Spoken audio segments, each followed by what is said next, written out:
Date है हमारा फिर से बेल की तरफ से रिक्रूटमेंट देखने को मिली है और ये रिक्रूटमेंट हमारा कॉन्ट्रैक्ट बेसिस रिक्रूटमेंट है। इसमें जो ब्रांचेस एलिजिबल हैं वो आप देख सकते हैं, जो कि हमारे इलेक्ट्रॉनिक्स वाले हैं, मैकेनिकल है, सिविल है और इलेक्ट्रिकल की वैकेंसीज है। नंबर ऑफ पोस्ट भी देख सकते हैं, इलेक्ट्रॉनिक्स में 10 है, मैकेनिकल का 9 है, सिविल की 2 है और इलेक्ट्रिकल का सिर्फ और सिर्फ एक वैकेंसी है। एज लिमिट की बात करें तो वो 28 ईयर इन्होंने मैक्सिमम एज लिमिट बताया, जो कि अपर एज लिमिट का जो डेट इन्होंने बताया वो 1/1/2025 बताया।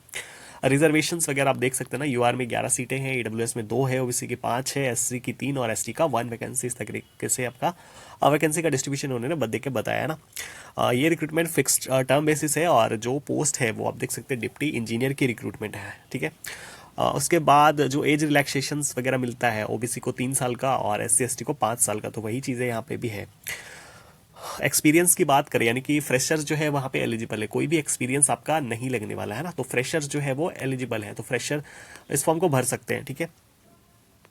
इलेक्ट्रॉनिक्स में कौन कौन सी ब्रांचेस जो है वो इस फॉर्म को फिलअप कर सकते हैं, तो ऑलमोस्ट सारी चीज़ें, बट जो एलिजिबल नहीं होंगे है ना, उसका लिस्ट भी इन्होंने देखे बताया, आप यहाँ पे पढ़ सकते हैं। जैसे electrical and electronics engineering, instrumentations will not be consider, है ना, विल नॉट बी कंसिडर, इन ब्रांचेस को कंसिडर नहीं किया जाएगा। ये इलेक्ट्रॉनिक्स की बात होगी। इस तरीके से मैकेनिकल में आप देख सकते हैं कि इंडस्ट्रियल और प्रोडक्शन वालों को कंसिडर नहीं किया जाएगा। सिविल में जो है वो है ना, सिर्फ और सिर्फ सिविल वाले जो है वो एलिजिबल होंगे। इलेक्ट्रिकल में आप देख सकते हैं यहाँ पे जो ब्रांचेस एलिजिबल नहीं है उनके बारे में भी चीज़ें इन्होंने बता के रखा है।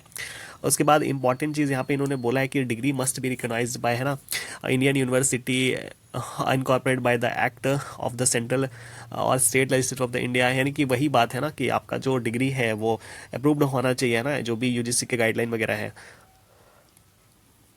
क्या सैलरी रहने वाली है, तो सैलरी के बारे में इन्होंने बोला 40,000 से लेके 1,000, मतलब 1,40,000 के बीच आपका सैलरी जो है वो रहने वाली है। नहीं, क्योंकि सीधा सीधी बात करें तो जो सीटीसी रहने वाला है वो आप देख सकते हैं यहाँ पे 11.84 लाख का आपका सीटीसी रहने वाला है ना।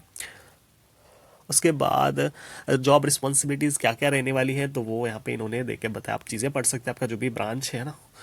उसके बाद मोड ऑफ सिलेक्शंस के बारे में इन्होंने बताया है ना, कि आपका जो सिलेक्शन होगा वो है ना सीबीटी बेस्ड एग्जामिनेशंस होगा, और जो इंटरव्यू का जो रेशियो है इन्होंने बोला है कि 1:5 आपका रहने वाला है। जो सीबीटी का जो मोड है, मतलब सीबीटी में क्या क्या रहने वाला है, तो 85 यहाँ पे देख सकते हो ऑब्जेक्टिव आपका क्वेश्चंस होगा, और इसमें 85 मार्क्स का जो होगा आपका टेक्निकल डोमेन होगा, है ना, और आपका जनरल एप्टीट्यूड रहने वाला है। उसके बाद यहाँ पे देख सकते हैं 35% मार्क्स जो है वो जनरल ओबीसी ईडब्ल्यूएस के लिए इन्होंने बताया मिनिमम, और फिर इन्होंने एससी एसटी के लिए 30% मार्क्स जो है वो बताया क्वालिफाई करने के लिए।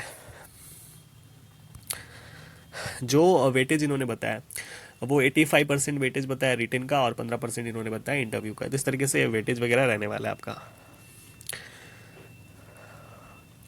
एप्लीकेशन फ़ी आप देख सकते हैं 472 है ना, 472 रुपीज़, मतलब टोटल जो है आपकी फ़ीस लगने वाली है, यानी कि 400 प्लस 18% जीएसटी आपका लगने वाला है। बाकी एससी एसटी और पीडब्ल्यूडी कैंडिडेट्स को कोई फीस नहीं लगने वाला है ना। फीस पेमेंट करने के लिए आपको ना एसबीआई कलेक्ट से जो है फी पेमेंट करना होगा। क्या क्या डॉक्यूमेंट वगैरह लगने वाले हैं, तो वो चीज़ें यहाँ पे इन्होंने देखे बताया। लास्ट डेट जो एप्लीकेशंस का है वो 24 फरवरी इन्होंने बताया, तो ये इसका लास्ट डेट है। ऑलरेडी इसके पीवाईक्यूज़ वगैरह जो बेल का एग्जामिनेशन हुआ है अभी, तो उसके पीवाईक्यूज़ वगैरह जो है वो टेलीग्राम ग्रुप में अवेलेबल है, आप सर्च करेंगे एसएससी जेई जी के, तो वहाँ से आपको चीज़ें जो है वो मिल जाएंगे ना। तो अभी रिसेंट में इनका क्या पैटर्न है, किस तरीके से सवाल पूछ रहे हैं, वो जाके आप वहाँ पे देख सकते हैं। तो ये छोटी सी अपडेट थी आप सभी के लिए बेल की तरफ से ना, इसका पीडीएफ जो है आपको टेलीग्राम में प्रोवाइड करा दिया जाएगा।